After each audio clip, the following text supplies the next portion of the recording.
paz, irmãos, tudo bem com vocês? Hoje nós vamos meditar no Evangelho de João, no capítulo 16 e o verso 33, onde eu vou falar sobre agarrando-se ao Evangelho, a suficiência de Jesus Cristo. João capítulo 16, verso 33, diz assim: Eu vos tenho dito essas coisas para que tenhais paz em mim. No mundo tereis tribulações, mas não vos desanimeis. Eu venci o mundo. Eu vou fazer uma oração, depois nós vamos discorrer aqui no Evangelho de João o que nós temos para falar hoje a respeito da Palavra de Deus. Ó Deus, maravilhoso e bendito Pai, é no precioso nome de Jesus Cristo que eu oro para que neste momento o Senhor venha trabalhar em nós pela Tua Palavra, venha, Senhor, abençoar a vida da Tua Igreja, que neste momento tem passado por momentos difíceis em suas vidas, pessoas próximas, doentes por causa da pandemia. Ó Senhor, que o Senhor tenha misericórdia das nossas vidas e nos dê graça, Senhor. Nos dê graça para que este mundo reine, Senhor, a Tua mão poderosa, Tua mão de justiça. Que possamos entender este momento em que o Senhor está agindo neste mundo desta forma. Ó Pai, a Tua vontade, ela é maravilhosa, é doce, é sublime, é soberana. Portanto, te pedimos, ó Deus, ajuda-nos, dê graça para a Tua igreja, olha para aqueles que estão enfermos, para os nossos irmãos, e assim nós oramos, clamamos a Ti e Te glorificamos em nome do Teu Filho Jesus e pelo Teu Santo Espírito. Amém. Bom, o Evangelho de João é um evangelho muito maravilhoso, um evangelho que mostra muitos discursos diretos de Jesus com muitas pessoas. Por exemplo, você vai ver logo no início Jesus travando um diálogo com a mulher samaritana, depois no capítulo 4, depois no capítulo 5, Jesus vai falar a respeito da ressurreição, que Ele é a ressurreição e a vida, quem crê nele passa da morte para a vida. Depois, em João 6, Jesus faz o grande discurso se mostrando como Ele mesmo sendo o pão da vida, e por aí vai. Você vai ver isso no capítulo 7, no capítulo 8, você vai ver a cura do cego de nascença em João capítulo 9, João capítulo 10 vai falar a respeito do bom pastor. Então Jesus sempre está falando discursos mais diretos, onde o próprio Jesus, não o evangelista, está falando, né? Lógico que é o evangelista João que está registrando isso, mas são discursos mais diretos. E para a gente entender aqui a respeito de por que Jesus disse isso em João 16 e 33 e encoraja os seus discípulos a não terem medo, a serem corajosos, né, terem bom ânimo, porque Ele venceu o mundo, nós vamos voltar um pouquinho, vamos começar aqui um pouquinho do capítulo 13, vamos discorrer sobre o 14, o 15 e o 16. Bom, Jesus começa agora a anunciar a sua partida aos discípulos, dizendo no Evangelho de João, capítulo 13, o verso 31, que agora o Filho do Homem é glorificado e Deus é glorificado nele. Então, Jesus agora começa a fazer o seu discurso de despedida, digamos assim, onde ele não estaria mais em forma corpórea com os discípulos, e agora diretamente com os seus discípulos, ele começa a discorrer sobre o assunto da sua partida. E ele começa, ele traz este assunto para os seus discípulos com algo muito animador e confortante para a vida deles, que era o quê? Para eles não perturbarem o coração, que era para eles crerem no Pai, crerem em Deus e também nele. Então Jesus disse que iria para o Pai para preparar um lugar, e quando este lugar estivesse preparado, ele voltaria outra vez para que onde ele estivesse, os seus discípulos também estivessem. O Evangelho de João, ele é muito maravilhoso porque João discorre de uma forma um pouco diferente dos outros evangelistas. Os estudiosos acreditam que o Evangelho de João ele se resume do capítulo 1 do verso 1 até o verso 14, e o resto é tudo nota de rodapé, né? Ou seja, aquilo que é manifestado como verbo, Cristo manifestado como verbo, o verbo se fazendo carne, habitando entre nós, os homens vendo a sua glória, ele sendo a luz que ilumina todo mundo, é a base pelo qual João escreve todo o resto do Evangelho. Bom, por exemplo, o Verbo se fez carne e habitou entre nós. Ele tabernaculou, ele fez morada entre nós. E agora ele está dizendo para os seus discípulos que ele está preparando uma morada para os seus discípulos. Que coisa maravilhosa, coisa muito interessante. Então, a partir daí, nós temos a base da construção de todo o Evangelho de João. E quando Jesus começa a conversar com os seus discípulos, logo após a refeição da Páscoa, logo após quando Jesus lava os pés dos discípulos e o traidor é revelado, ele diz: na casa de meu pai há muitas moradas, e se não fosse assim, eu vos teria dito, pois eu vou preparar-vos lugar. E aí nós conhecemos este diálogo que é travado com os discípulos ali, dois personagens em especial, um é Tomé e outro é Felipe, e Tomé diz: não sabemos para onde vai, como podemos saber o caminho? E Jesus, diante de uma pergunta como esta, que aos nossos olhos pode até parecer uma pergunta ignorante, ou uma pergunta que, digamos assim, que fosse direta ou de incredulidade, Jesus amorosamente responde: eu sou o caminho, a verdade e a vida, ninguém chega ao Pai a não ser por mim. E Jesus agora está ainda mais revelando que ele é o Filho de Deus e que o conhecimento de Deus Pai e a manifestação de Deus Pai para morada dos discípulos se dá pelo conhecimento da pessoa bendita de Jesus Cristo.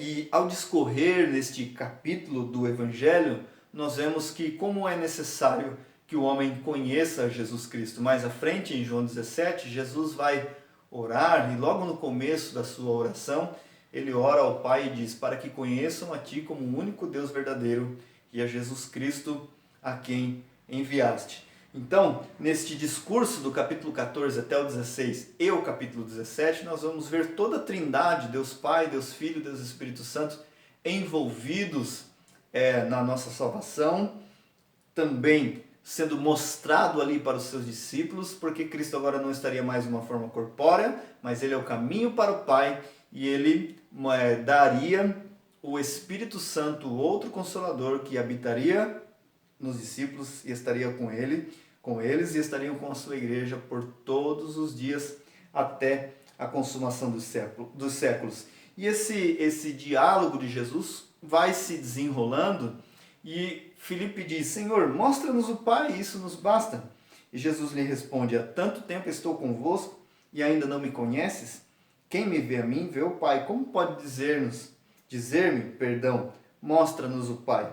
Tu não crês que estou no Pai e Ele está em mim? A palavra que vos digo, não as digo por mim mesmo, mas o Pai que permanece em mim é quem faz as suas obras. Então Jesus está se revelando aqui mais uma vez como Filho de Deus e mostrando que a sua autoridade era uma autoridade divina, que Ele era o próprio Deus e que Ele saiu de Deus e que Ele é um com o Pai. E agora quer que os seus discípulos estejam com Ele também e participem desta unidade maravilhosa, e tudo o que eles pedissem seria feito para que o nome do Pai fosse glorificado no Filho. É importante notar, muito interessante notar, como a glória de Deus ela se manifesta nas Escrituras. Como a glória de Deus é um tema muito presente, e não só um tema presente, mas ele é vivo, e sendo vivo, é algo que nós podemos desfrutar a glória de Deus, porque em Cristo Deus reconciliou o mundo e fez com que a sua glória fosse manifestada a quem Deus o Pai o quis revelar. E nós temos este privilégio muito maravilhoso de ter os nossos olhos abertos por Deus, para que nós pudéssemos ver o unigênito de Deus, o Filho de Deus, e vendo todo o resplendor da glória do Pai.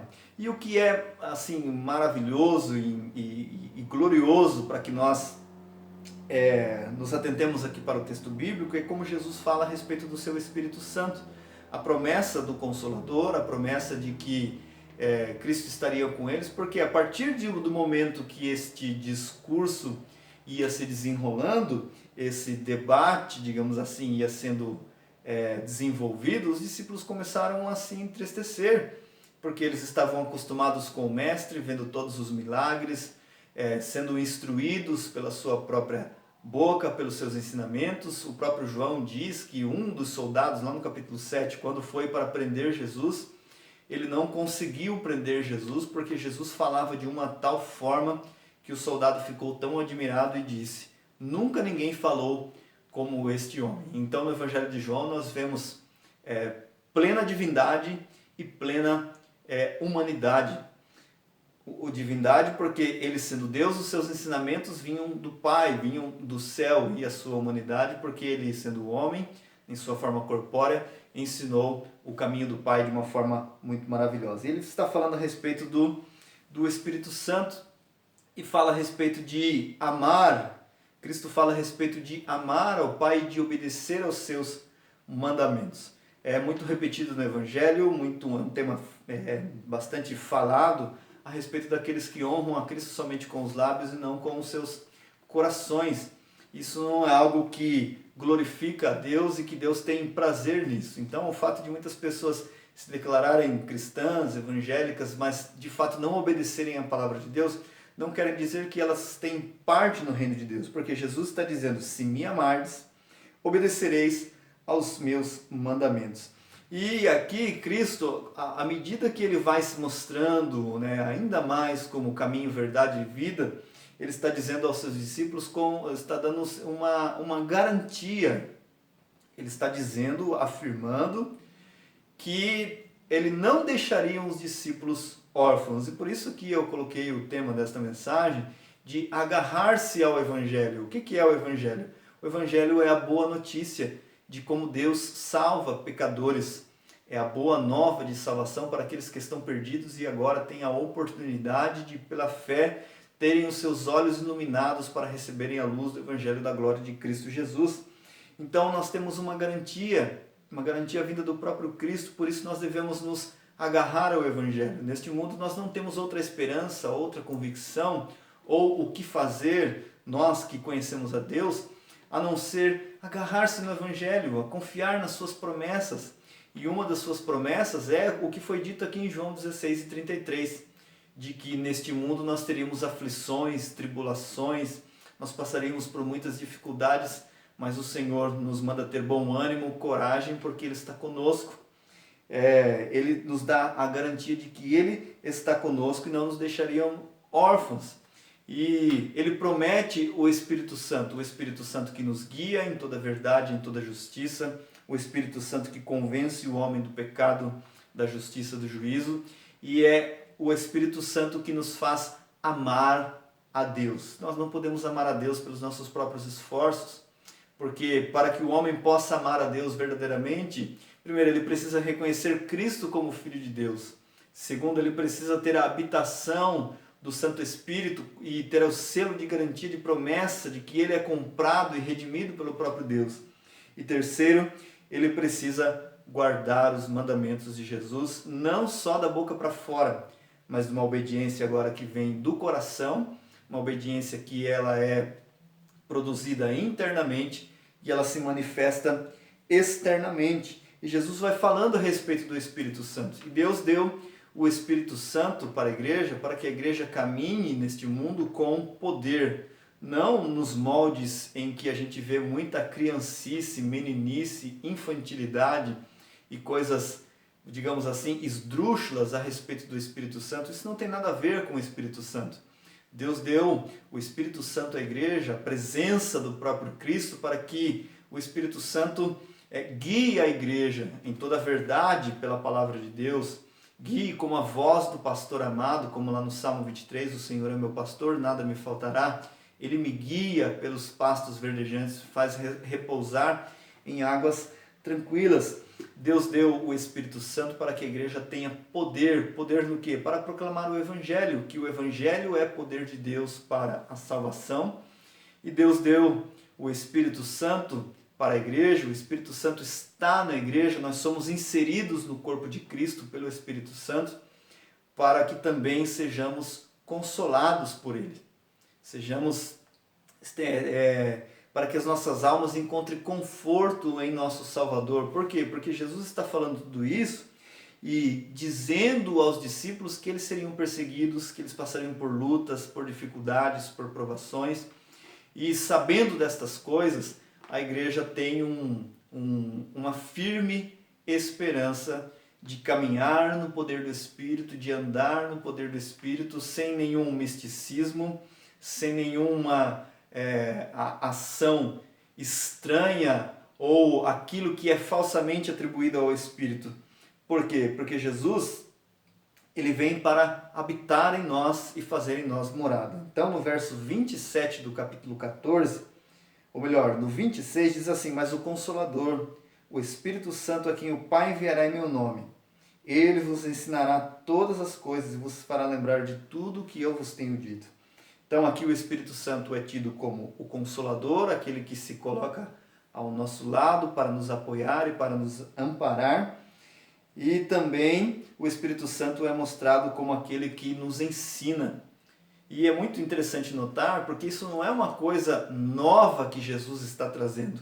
Se você olhar no Salmo 143, você vai ver o salmista anelando e orando e pedindo a Deus: Senhor, ensina-me a fazer a tua vontade, guia-me o teu bom espírito por terra plana. Então, em toda a trajetória da igreja aqui nesta terra, seja qual momento que ela esteja atravessando, seja de prosperidade, seja de adversidade, de dificuldade, o Espírito Santo está nos orientando, nos mostrando que aqui não é o nosso lugar, que o Senhor Jesus Cristo foi nos preparar lugar e Ele irá, em um novo céu e uma nova terra, restaurar todas as coisas onde o pecado não terá mais vez, onde o pecado não mais nos afetará. Então o Espírito Santo como Consolador e como o ensinador, para nos lembrar de tudo que Ele nos disse. E o momento que nós estamos atravessando, assim como em qualquer situação que a igreja venha enfrentar, seja ela de perseguição, de guerra, de escassez de recursos, de doenças, como é o caso da nossa época agora, o Espírito Santo está com o poder nos lembrando e nos orientando. Está falando à sua igreja que Cristo é o nosso Rei, é onde nós depositamos a nossa esperança. E qual é a garantia que nós temos de nos agarrar no Evangelho? A garantia que nós temos de nos agarrar no Evangelho é o que Jesus diz em João 14 e 27, onde está escrito assim: deixo-vos a paz, a minha paz vos dou. Eu não a dou como o mundo a dá. Não se perturbe o vosso coração e nem tenha medo. Irmãos, é interessante notar que existe uma grande diferença entre aqueles que servem a Deus e aqueles que não servem a Deus. Porque se nós não olhamos e analisamos isso pela palavra de Deus, nós não vamos ver diferença nenhuma, porque o ímpio tem dores, o cristão tem dores. O ímpio prospera e o cristão também pode prosperar. Mas às vezes a gente olha e fala assim: só o ímpio que prospera, só o ímpio que não tem dores, parece que não tem paz. Não, não é só isso. E se você por acaso tem essa indagação, eu te convido a ler com muita calma e com o coração aberto o Salmo 73, onde Asaf começa a fazer essas mesmas interrogações, que o ímpio, para ele está tudo bem, não tem temor de Deus nos seus lábios, a sua morte parece que não tem nenhum aperto, mas quando ele entrou no santuário de Deus, ele entendeu que o fim dos ímpios era um fim muito doloroso, era um fim horrível, e ele estava condenado a estar distante de Deus para todo sempre. Então quando Jesus diz: deixo-vos a minha paz vos dou, ele, como o príncipe da paz, como é dito em Isaías, e como também em Isaías também é dito, se não me falha a memória, em Isaías no capítulo 57, Isaías está dizendo assim: os ímpios, diz o meu Deus, eles não têm paz. Então está uma diferença entre o cristão e o ímpio, a diferença que é dita pelo profeta Malaquias no capítulo 3, e outra vez vereis a diferença, acho que verso 18, se não me engano, e outra vez vereis a diferença entre o justo e o ímpio, entre o que serve a Deus e o que não serve. Onde está a diferença? A diferença é que nós temos uma paz ultra circunstancial, uma paz que não está condicionada à situação que nós estamos vivendo, ou que futuramente, um dia, qualquer um de nós pode nos encontrar em uma situação difícil, mas a nossa paz está garantida no Senhor. Então, em todo esse discurso do capítulo 14, 15 e 16, até o momento que Jesus chega a dizer, no mundo tereis tribulações, ou como em algumas versões, aflições, tribulações e tudo mais, nós vemos que o discurso de Jesus ele é muito mais abrangente, muito mais profundo e muito mais encorajador do que quando simplesmente ele disse somente esse texto. Ele é muito maior. Então Jesus estava dizendo isso para os discípulos para que eles pudessem crer. E é isso que Deus nos convida a fazer, a descansar nele, a crer nele, independente do tamanho da nossa fé. Jesus disse que se a fé for como um grão de mostarda, ela terá efeitos muito grandes e o nome de Deus será glorificado. Depois Jesus se coloca como a videira verdadeira, o Pai sendo o agricultor, todo ramo que está em mim não dá fruto, ele o corta, e todo ramo que dá fruto, ele o limpa, para que dê mais fruto. Meus irmãos, eu tenho comigo, e posso ver isso pela palavra de Deus, que o momento que nós estamos atravessando é um momento de purificação para o povo de Deus. É um momento difícil, é verdade, mas é um momento em que nós podemos ter a oportunidade de aprender muito mais do Senhor e de ter um relacionamento muito mais profundo com Ele por muitas questões de doença, questão de desemprego, a questão onde a gente não pode se reunir e congregar e se reunir uns com os outros e olhar para o nosso irmão e ver como é que as coisas estão, e a gente só ouve notícias, fulano perdeu um parente, fulano está doente e tal e tudo mais. Isso é muito difícil, mas quando nós olhamos para a história dos nossos irmãos no passado, nós vemos que muitos dos nossos irmãos passaram as mais terríveis provas. E eles tinham como se Deus tivesse um sorriso escondido, oculto da sua face. Mas a grande verdade é que nos momentos mais dolorosos de suas vidas, eles puderam contemplar a doce e poderosa voz e a mão do seu Salvador, Jesus Cristo, os consolando, os guardando, pelo qual, em todas estas situações, eles tinham a Cristo como seu tesouro mais precioso. E o que é muito importante notar é o seguinte, que em João capítulo 15, Jesus não usa somente a figura da videira e das varas, mas ele fala de um amor verdadeiro, que é o amor de Cristo pelos seus discípulos, é o amor de Deus por nós, é o amor de Cristo pela sua igreja. Veja bem, João capítulo 15, verso 7, se permanecerdes em mim, as minhas palavras permanecerem em vós, pedi o que quiseres e vos será concedido. Verso 8, meu Pai é glorificado nisto, em que deis muito fruto, e assim sereis meus discípulos. Como o Pai me amou, assim também eu vos amei. Permanecei no meu amor. Jesus, quando está neste discurso, ele não está falando que os discípulos iam ser poupados de situações difíceis.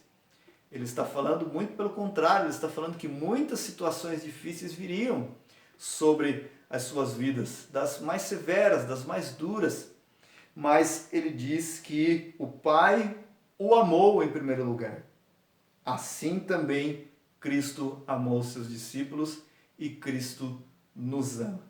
E isso é um ponto para nós refletirmos aqui como nós somos amados por Deus.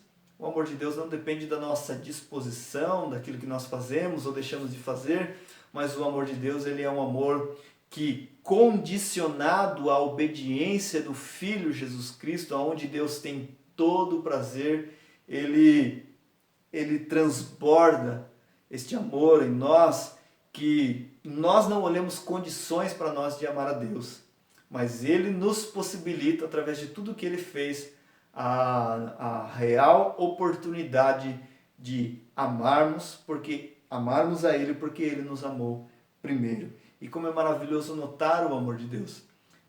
E não pense você que por causa das situações difíceis que nós atravessamos, que isso não é uma manifestação do amor de Deus. Muito pelo contrário, como eu disse, se há um momento de purificação, se Deus trata com os seus filhos, ele os trata como filhos. E como filhos, ele tem prazer de corrigir e de fazer com que os seus filhos cresçam cada vez mais no conhecimento da vontade do Senhor. Então, João 14, 15 e 16 é uma revelação onde Cristo está falando de uma oportunidade de nós conhecermos a Trindade maravilhosa muito mais profundamente, de maneira muito afetuosa, em um relacionamento genuíno. em um relacionamento verdadeiro. E no verso 13, Jesus diz assim, no verso 12, um pouquinho antes, meu mandamento é este, amai-vos uns aos outros, assim como eu vos amei. Ninguém tem amor maior do que aquele que dá a própria vida pelos seus amigos. O que é isso?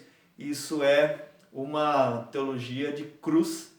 Jesus já está dizendo que ele estava dando a sua vida pelos seus amigos, né? E amigos não são chamados mais de servos, são chamados de amigos, porque Cristo agora diz que eles foram escolhidos por Deus e não foram eles que escolheram ao Senhor Jesus Cristo e assim sucessivamente. Então, quando Jesus profere esta palavra, eu vos tenho dito estas coisas para que tenhais paz em mim, o discurso é muito maior.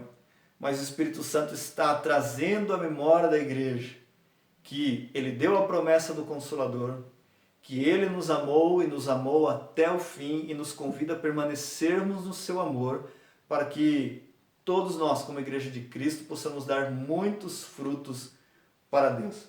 É comum em algum momento da nossa caminhada cristã nós nos sentirmos inúteis, né? Sem nenhum fruto, sem nenhuma manifestação de amor por Deus, ou algo que a gente olha e fala assim, realmente, olha, eu fiz isso porque eu estava debaixo da direção de Deus.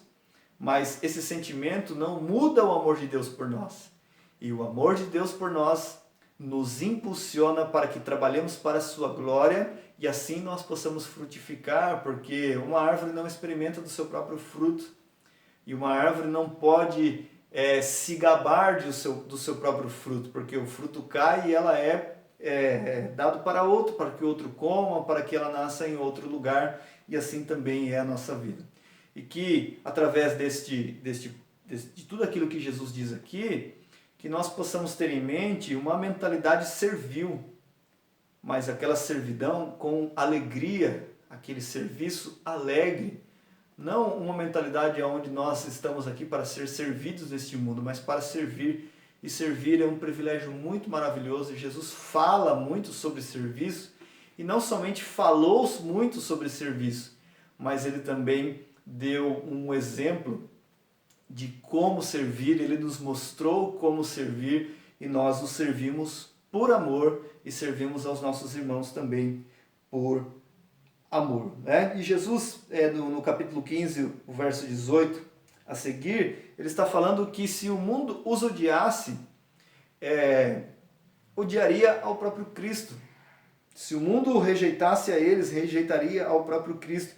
E mais uma vez ele diz, lembrai-vos da palavra que eu vos disse, o servo não é maior que o seu senhor. Se perseguiram a mim, também vos perseguirão. Se obedecerem a minha palavra, obedecerão também a vós. Mas vos farão todas essas coisas por causa do meu nome, pois não conhecem aquele que me enviou. Então, lembra que eu falei a respeito da diferença daquele que serve a Deus e aquele que não serve? Nós temos uma diferença porque nós somos pertencentes como propriedades exclusivas de Deus e nós temos uma esperança em Deus, né? E o verso 21, mas farão todas as coisas por causa do meu nome, pois não conhece aquele que me enviou. Nós conhecemos e temos esse privilégio de conhecer o Senhor. Se eu não viesse, não lhes tivesse falado, não teria um pecado. Agora, porém, não tem desculpa para o pecado deles. Então, Jesus está tratando aqui da severidade do pecado humano, né? E somente o Cristo revelado pode vencer o pecado pelo Espírito, porque ele diz que quando viesse o Consolador, que ele enviou da parte do Pai, o Espírito da verdade, esse dará testemunho acerca de mim. E nós temos este testemunho bem latente dentro do nosso coração, ainda que a nossa fé muitas vezes vacile, a nossa fé muitas vezes esteja esmorecida, abatida pelas dificuldades que nos chegam, mas o Senhor nos deu o Espírito Santo que habita dentro do nosso coração. E quando Jesus agora fala no capítulo 16 sobre a missão do Consolador, ele está falando assim em João 16:1. Vos tenho falado essas coisas para que não tenhais motivos de tropeço. Bom, no Antigo Testamento, é falado a respeito da pedra de esquina, né? Aquela pedra que é usada para alinhar toda a construção. E isso é transferido para a pessoa de Jesus Cristo no Novo Testamento. Mas Jesus proferiu alguns discursos falando falando a seguinte coisa: bem-aventurado aquele que não se escandalizar em mim. Muitas pessoas tropeçam na pedra principal, que é Jesus Cristo. Você pode ouvir um pecador falando de Deus, porque Deus é bom, porque eu amo a Deus, porque Deus é tudo para mim e tal. Mas se você virar para ele e falar assim, olha, você precisa obedecer ao seu Filho Jesus Cristo. Não, Deus aceita qualquer tipo de religião, isso e aquela coisa, por quê? Porque o escândalo e o tropeço para ele é o Filho de Deus. Então, o que nós aprendemos desta lição? E onde está a diferença daquele que serve a Deus e aquele que não serve? A diferença está que para aqueles que servem a Deus, Cristo não é pedra de tropeço, mas Cristo é a pedra pela qual nós colocamos e firmamos os nossos pés e a nossa esperança. Para os ímpios, Cristo é pedra de tropeço. Então, para o cristão descansa os seus pés sobre esta rocha, ou faz como Jacó fez, deita numa pedra e dorme tranquilamente, confiando que Cristo é a pedra principal, a pedra que foi rejeitada pelos homens, mas que foi aprovada por Deus. Agora, para os ímpios, Cristo é a pedra de tropeço. Muitas pessoas tropeçam e tropeçarão no Senhor Jesus Cristo, porque para os eleitos de Deus, para aqueles que confiam no Senhor, Cristo é a pedra pela qual nós nos alegramos e confiamos nele e colocamos nossos pés sobre a rocha. Então Jesus está dizendo, eu vos tenho dito essas coisas para que não tenhais motivo de tropeço. Então, o traidor já havia sido revelado, o traidor tropeçou na pedra principal que era Jesus Cristo. Mas aqueles a quem não se perderam e que foram dados pelo Pai, eles confiaram no Senhor como a rocha principal e confiaram em Deus como a rocha de Israel, a rocha que jamais pode ser abalada. Então, quando Jesus fala aqui mais adiante a respeito do Consolador, ele fala que o Espírito Santo o glorificaria. Eu gosto muito da analogia de um escritor que fala assim que o Espírito Santo é como se fosse o holofote, ou um poste que ilumina o Senhor Jesus Cristo. Então esta é a obra do Espírito. Ele é Deus, obviamente, mas ele manifesta, ele deixa as claras a obra de Cristo em nosso favor. E nós temos este privilégio de orar ao Espírito Santo, pedindo que Deus nos console, nos ajude e nos anime. E quando Jesus vai terminando esse discurso, falando que ele veio do Pai para este mundo, os discípulos, em João 16,30, ele diz a seguinte coisa: agora reconhecemos que sabe todas as coisas e não necessitar de que alguém te interrompa. Deus. E Jesus prosseguiu: credes agora? É como se Jesus estava dizendo assim, mas eu já tenho falado tanta coisa, e vocês vão crer agora? Mas mesmo assim, diante de um questionamento tão estranho em relação a isso, Jesus tão amorosamente se manifesta da seguinte forma: está próxima a hora, e já chegou em que sereis dispersos cada um para o seu lado, e me deixareis só. Mas eu não estou só, pois o Pai está comigo. Eu vos tenho dito essas coisas para que tenhais paz em mim. No mundo tereis tribulações, mas não vos desanimeis. Eu venci o mundo. Uma coisa muito importante para a gente, um detalhe para a gente se atentar, é o seguinte, que muitas vezes nós nos queixamos das situações que nós atravessamos, né? Ou seja qual for a dificuldade. Mas quando nós olhamos para o nosso Salvador, quando nós olhamos para a pessoa bendita de Cristo Jesus, nós vemos de que qualquer coisa que nós um dia venhamos a reclamar, nós venhamos a se queixar, Cristo ele já passou. Se nós fomos abandonados, Cristo foi abandonado. Ele diz aqui, vocês vão me deixar só, mas eu não estou só. E depois na cruz, Cristo sente o abandono pelo Pai, por causa do pecado do homem. Então tudo o que nós julgamos que já aconteceu conosco e que não é justo, que nós somos merecedores, Cristo já passou. Se fomos desprezados, Cristo também foi desprezado. Se fomos abandonados, Cristo também foi abandonado. Se somos tentados, Cristo também foi tentado, mas como ele era o Filho de Deus sem pecado, há uma grande diferença e é a ele que nós podemos recorrer, porque é nele que nós encontramos a vitória, como disse João na sua primeira carta, não no Evangelho, mas na primeira carta de João capítulo 5, e esta é a vitória que vence o mundo, a nossa fé, a fé que nos foi dada, a fé que foi dada aos santos. E Jesus, quando ele termina isso, que agora ele vai fazer a sua oração sacerdotal pelos discípulos, ele disse que ele disse a ele essas coisas para que tivessem paz nele. E é importante notar como Deus se coloca como Deus de paz. Desde o Antigo Testamento, desde os primeiros livros da Bíblia e ao discorrer de toda a história, Deus se revela, se manifesta como Deus de paz. Ele é a nossa paz, Ele é o príncipe da paz, Ele é o Deus que dá paz para o seu povo. No Salmo 29, a Bíblia diz que o Senhor abençoará o seu povo com paz. Em muitas outras passagens do Antigo Testamento, Deus é o Deus de paz, Cristo é o príncipe da paz.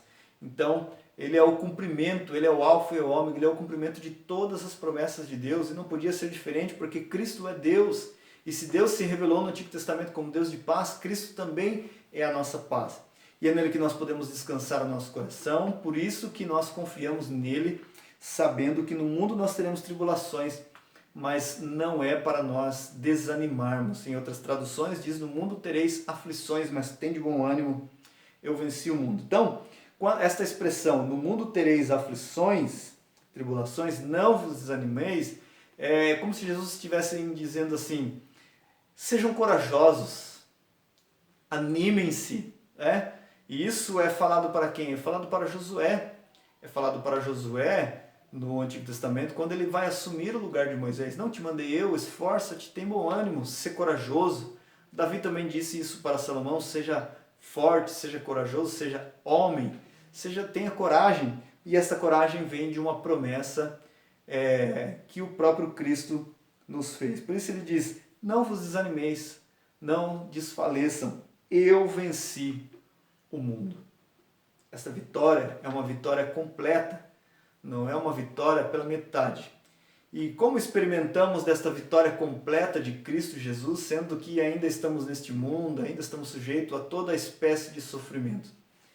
Nós experimentamos esta vitória completa sabendo que a sua obra e o que ele fez foi definitivo, foi de uma vez por todas e não precisa ser repetido. E há uma promessa no Apocalipse que diz, os reinos do mundo vieram a ser de nosso Senhor e Salvador Jesus Cristo.